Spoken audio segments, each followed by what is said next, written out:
Hi guys, so today I want to do a quick video on how to make something a lot of you guys have been requesting, which is cream soda. Now this recipe is almost a non-recipe in how simple it is, but honestly the stuff I ended up with was really freaking good, and so I don't really understand any of the appeals to make this harder than it actually needs to be. But I will use this opportunity to talk about vanilla extract a little bit, which is actually kind of interesting. So with that being said, let's just go ahead and start making this stuff. So like most of the soda recipes I've done so far, we're going to make the soda by having a flavored syrup and we're going to add soda water to it. This kind of gives us a really nice degree of freedom being able to control how sweet or intense the soda is. Now, for the actual syrup component, believe it or not, cream soda really is just a vanilla syrup. So let's go ahead and start making that. The vanilla syrup starts with a simple syrup base, which is equal parts sugar and water. And I'm using 1 cup of sugar and 1 cup of water here. Now, alternatively, you could double the amount of sugar to 1 cup of water, which will help you kind of have a more concentrated flavor. I'm just going to be making a simple syrup here. So heat this mixture up in a saucepan over medium-low heat until the sugar completely dissolves. We don't need to heat this thing up super high. We just need to get basically the sugar completely dissolved. Once it does, just turn off the heat and we're going to let this syrup cool down a little bit so we don't really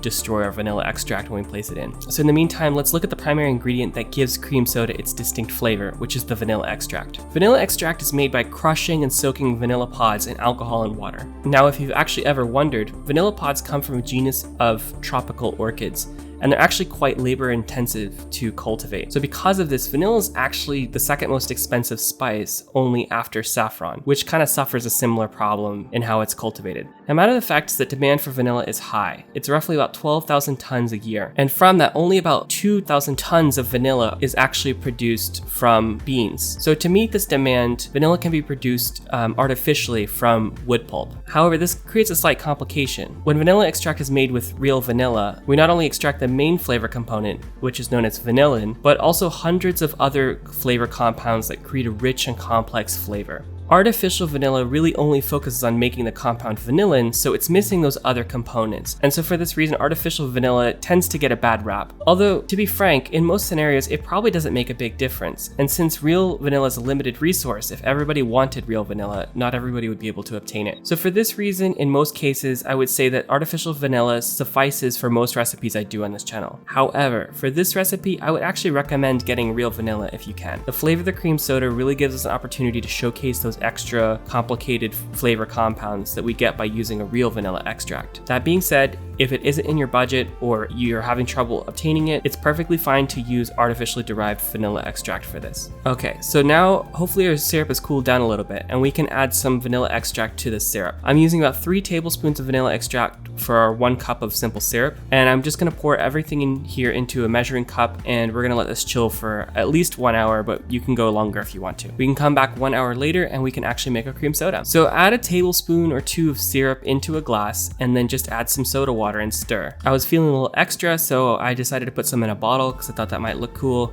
And that's it.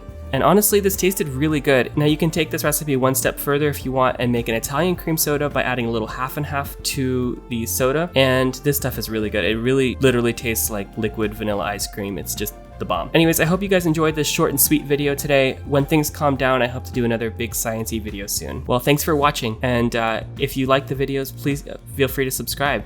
All right, bye.